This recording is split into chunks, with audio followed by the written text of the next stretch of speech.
Hi, I'm Allison, and today I'm sharing with you 3 examples of times when my mom really lacked empathy. My mom is a narcissist, and narcissists did not gain the ability while growing up to share and understand the feelings of other people. They remain absorbed in their own life experience and unable to really tap into what other people are going through. So, as a mom that's a narcissist, you aren't able to be the stereotypical, nurturing, and unconditionally loving parent that most kids yearn for or are able to kind of see in their parents. And that's just a hard thing to experience as a kid, not having a mom like that or having a mom that's narcissistic. So I'm going to share a story about my older sister with my mom, my twin sister, and myself. So 3 stories. Hopefully they'll give different perspectives, but I want you to know that these were big events.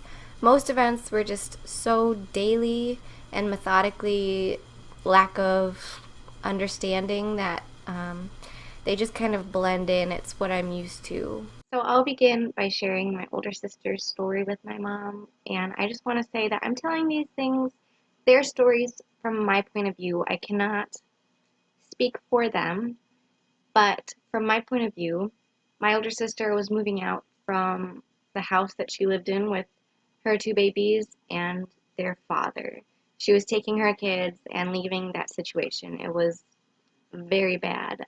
Like many people who have narcissistic moms, she also found a narcissistic partner who is teetering on the edge of sociopath. So she was moving out, and the whole family kind of came together to help her out. And my mom showed up to the scene with her own baggage. I don't know what was going on. She was probably not feeling well. Maybe she hit too many red lights on the way there.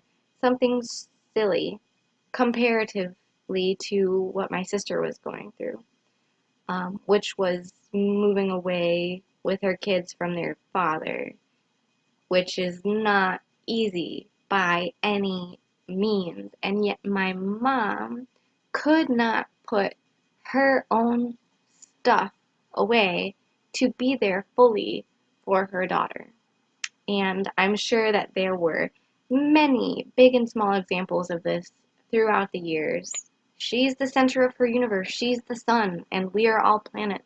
And she just matters more than the rest of us in her eyes. And yeah, my second story was inspired. I was scrolling through Instagram and I came across something that said, if someone can watch you cry uncontrollably without mercy, there's something wrong with them. You know that there's something missing in there that is available in most humans.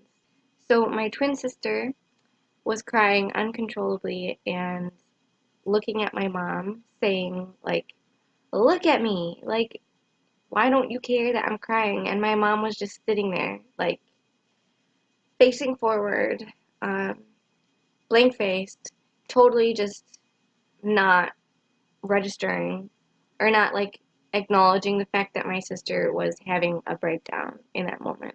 And my twin sister was just like, why can't you look at me right now? Like, why are you the way you are? And she just was looking straight forward and not acknowledging that. And I was just like sitting, watching this all happen, like just kind of dumbfounded. Yeah, that was kind of a light bulb moment for me back in the day, even though I didn't understand what was like what the labels were, what was really going on. I was like, wow, this is not normal. And now I'm going to share with you my story with my mom that has a little bit of a plot twist in it. We were on vacation with my dance team, and we were at dinner, just me and my mom.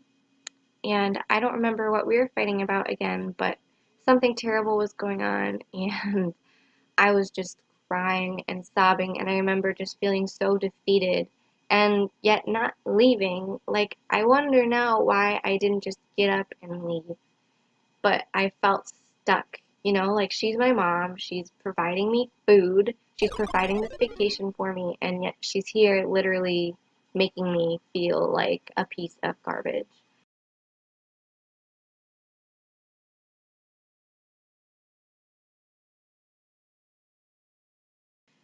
So this family that was vacationing with us came up to the table to say hello, and I'm sure that they could tell that something was wrong. You know, the energy was electric, I'm sure.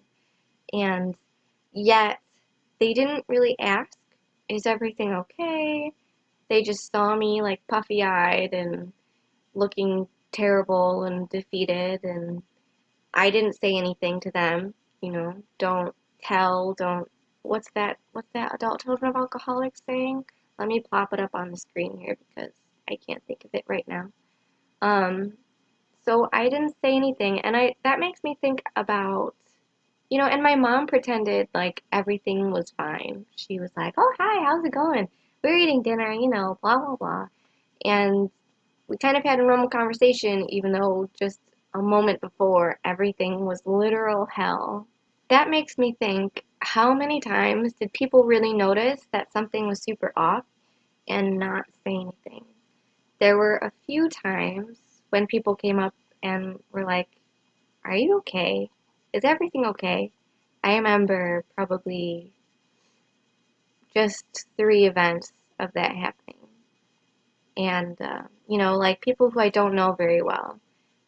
So I can only imagine like that family kind of knew us, kind of knew our dynamic. Like they probably knew that something was not right, and you know, nothing was really done about it because it's not like we were coming, you know, to class with bruises or all these things. It was really a hidden abuse.